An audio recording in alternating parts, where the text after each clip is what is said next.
ڕۆژانە زیاتر لە 12 سەعات خەریکی کارە.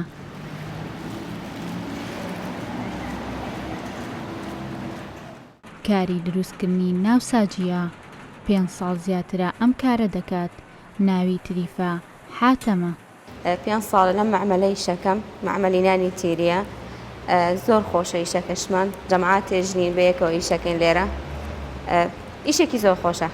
خۆشە لە کۆمەلگای ئێمە ئافرەت چاو نەترس بێ بەردەوام ئیش بکە شان بە شانی پیاو بێ زۆر خۆشە. مەسەلەن هاوکاربی لەگەڵ پیاوەکە تا زۆر ئاساییە چەنەها شوێن هەیە ژن و پیاوەکە بە یەکەوە ئیشەکەن شان بە شانی یەکتر.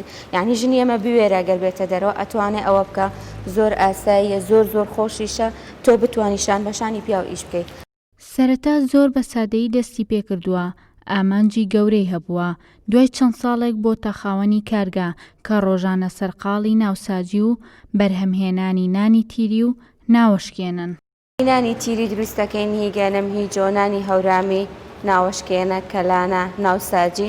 ئێتە من زیاتر ناوساجیەکەم 6 ئافرەتین بەیەکەوە هەمومان بەیەکەوە و خوشکمان لە تۆ لەگەڵ یەکە ینی بەردەوام بێت تااقەتی خۆشی بەیەکەوە ینی دەورە بینێت و ئەگەر هەمووی لە ناویەکات بەیەکەوە ئافرەت بێ ئیش بکە خۆشترە بۆ ئێمە بەیانیانیش ناوساجیمان هەیە و ئێوارانی شەمانە. خەڵک ئێستا زۆر حەزەکە ئێواران ناوساجی مەسەلەنها بۆ ئێوارە باشترە ناوساجی ئەڕوات. تەنها خۆی کار ناکات چەند خانمێکی دیکەش لەم کارگەیە لەسەرکارن.